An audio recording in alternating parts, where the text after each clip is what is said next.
بسم اللہ الرحمن الرحیم۔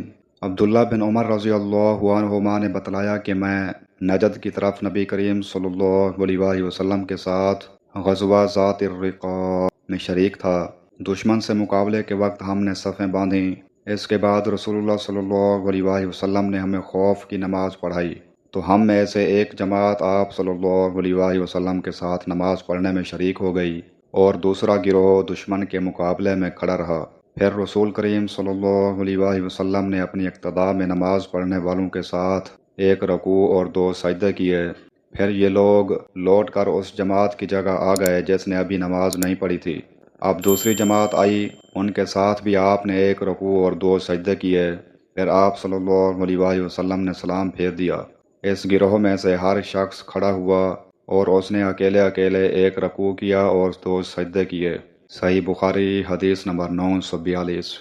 عبداللہ بن عمر رضی اللہ عنہما نے مجاہد کے قول کی طرح بیان کیا کہ جب جنگ میں لوگ ایک دوسرے سے گٹھ جائیں تو کھڑے کھڑے نماز پڑھ لیں، اور ابن عمر رضی اللہ عنہما نے نبی کریم صلی اللہ علیہ وآلہ وسلم سے اپنی روایت میں اضافہ اور کیا ہے کہ اگر کافر بہت سارے ہوں کہ مسلمانوں کو دم نہ لینے دیں تو کھڑے کھڑے اور سوار رہ کر جس طور ممکن ہو اشاروں سے ہی صحیح مگر نماز پڑھ لیں۔ صحیح بخاری حدیث نمبر 943۔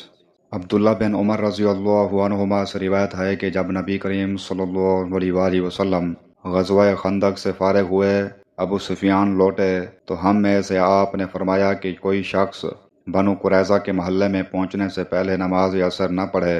لیکن جب عصر کا وقت آیا تو بعض صحابہ رضی اللہ عنہ نے راستے ہی میں نماز پڑھ لی، اور بعض صحابہ رضی اللہ عنہم نے کہا کہ ہم بنو قریظہ کے محلے میں پہنچنے پر نماز عصر پڑھیں گے، اور کچھ حضرات کا خیال یہ ہوا کہ ہمیں نماز پڑھ لینی چاہیے، کیونکہ ان حضرت صلی اللہ علیہ وآلہ وسلم کا مقصد یہ نہیں تھا کہ نماز قضا کر لیں۔ پھر جب آپ سے اس کا ذکر کیا گیا تو آپ صلی اللہ علیہ وآلہ وسلم نے کسی پر بھی ملامت نہیں فرمائی۔ صحیح بخاری حدیث نمبر 946۔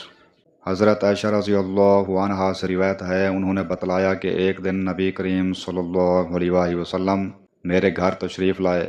اس وقت میرے پاس انصار کی 2 لڑکیاں جنگ بعاص کے قصوں کی نظمیں پڑھ رہی تھیں۔ آپ صلی اللہ علیہ وآلہ وسلم بستر پر لیٹ گئے اور اپنا چہرہ دوسری طرف پھیر لیا۔